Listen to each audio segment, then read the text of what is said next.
नमस्कार साथियों, स्वागत है आप सभी का हमारे YouTube चैनल में। साथियों, आज की इस वीडियो में हम लोग बात करने वाले हैं भगवान के पक्ष में दिए जाने वाले 5 बड़े सबूत या 5 बड़े तर्क के बारे में। मैं बाकायदा रिसर्च पेपर कंपाइल करके लाया हूं। इस रिसर्च पेपर में फ्रेंड्स एक एक तर्कों को, एक एक प्रमाणों को, एक एक सबूतों को काफ़ी अच्छे तरीके से एक्सप्लेन किया गया है। तो चलिए बिना देर किए हुए आते हैं इस रिसर्च पेपर पर और भगवान के होने के उन 5 सबूतों को देखते हैं, जानते हैं और समझने का प्रयास करते हैं। दोस्तों ध्यान रखिएगा, 5 तर्क काफ़ी इंपॉर्टेंट है, लेकिन 5वां जो है अंतिम वाला वह इतना इंपॉर्टेंट है। अगर कोई व्यक्ति आपसे बोलता है कि भगवान है, इसका प्रमाण दो, प्रूफ दो, तो आप उसको बता सकते हैं। तो चलिए आते हैं एक एक चीज पर। पहला प्रमाण है सृष्टि की रचना का तर्क। इसका अर्थ या मतलब क्या होता है तो जान लीजिए। यानी हर बनी हुई चीज को किसी ने जरूर बनाया है, किसी न किसी ने जरूर बनाया है। तो इस चीज ध्यान रखिएगा। जैसे कि अगर रास्ते में आपको स्मार्टफोन मिलता है तो आप कभी नहीं सोचेंगे कि वह फोन जो है खुद ब खुद आपको मिट्टी, पत्थर या कंकड़ से बना हुआ है। तो ये चीजें ध्यान रखिएगा। उसी तरीके से जो सूर्य, चांद, सितारे या पूरी दुनिया खुद ब खुद नहीं बन सकते हैं, यानी सृष्टि का कोई ना कोई रचनाकार जरूर है। तो ये चीज ध्यान रखिएगा। अब आइए भगवान के होने के पक्ष का दूसरा कारण या दूसरा सबूत देख लेते हैं। दूसरा सबूत है व्यवस्था और तालमेल। इसका अर्थ या मतलब होता है कि दुनिया में गजब का तालमेल और डिजाइन है।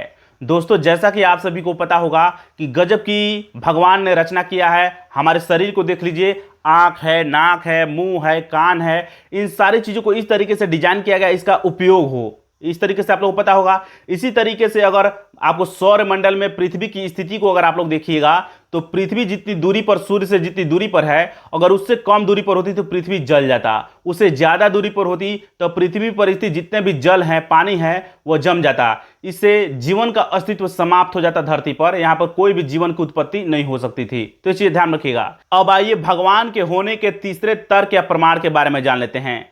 तीसरा तर्क या प्रमाण दिया जाता है चेतना व एहसास का तर्क। इसका अर्थ या मतलब है हमारे पास सोचने, समझने और महसूस करने की शक्ति है। वैज्ञानिक रूप से अगर देखा जाए तो हमारा पूरा का पूरा बॉडी जो है वह हाड़, मांस व रसायनों से बना है, केमिकल से बना हुआ है। लेकिन सिर्फ रसायनों से मिलने से हमारे अंदर प्यार, करुणा, खुशी या दुख की भावनाएं पैदा नहीं हो सकती है। यानी लैब में तो नहीं बनाया जा सकता है खुशी के एहसास को, करुणा को, खुशी को, दुख को, इन सारी चीज़ों को, भावनाओं को नहीं बनाया जा सकता है लैब में केमिकल्स के द्वारा। तो ये चीज़ ध्यान रखिएगा।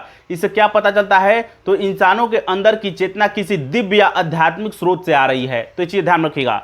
अब आइए हम लोग बात कर लेते हैं भगवान के होने के पक्ष में दिए जाने वाले चौथे प्रमाण, जो काफी इंपॉर्टेंट है। चौथा तर्क जो है वह है सही गलत का एहसास, यानी नैतिकता का तर्क। ये काफी इंपॉर्टेंट है। नैतिकता का नियम, कौन चीज सही है, कौन चीज गलत है, इसका एहसास हम लोग को होता है। जैसे कि इसका अर्थ है मतलब जान लीजिए, हम सभी के अंदर सही या गलत की एक जैसी समझ है। ये चीज ध्यान रखिएगा। दुनिया के किसी भी कोने में किसी को सताना या धोखा देना गलत माना जाता है, जबकि लोगों की मदद करना, जीवों की मदद करना यह अच्छा माना जाता है। यानी दुनिया के किसी भी कोने में मानव के अंदर ये पाया जाता है। तो ये चीज़ ध्यान रखिएगा। इससे क्या पता चलता है कि हमारे अंदर कोई ना कोई चीज़ फीड किया है। किस चीज़ को? तो नैतिकता का जो नियम है, क्या अच्छा है, क्या बुरा है, इस चीज़ को हमारे अंदर समावेशित किया गया है, समाहित किया गया है। अब आइए 5वां व अंतिम भगवान के होने के पक्ष में दिए जाने वाले तर्क व प्रमाण के बारे में जान लेते हैं। वह है व्यक्तिगत अनुभव का तर्क। इसका अर्थ है मतलब जान लीजिए, लाखों लोगों का अपना व्यक्तिगत भरोसा व अनुभव है। जैसे कि मुसीबत में लोग प्रार्थनाएं करते हैं,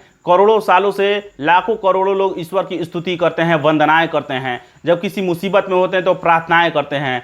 समय समय पर जितने भी धर्म गुरु या संत पैदा हुए हैं वो भी इस चीज़ को जाहिर करते हैं कि ईश्वर हैं, कहीं ना कहीं आध्यात्मिक स्रोत जुड़ा हुआ है। जानकारी अच्छी लगी हो लाइक कीजिए। मिलेंगे नेक्स्ट वीडियो में। नमस्कार, धन्यवाद।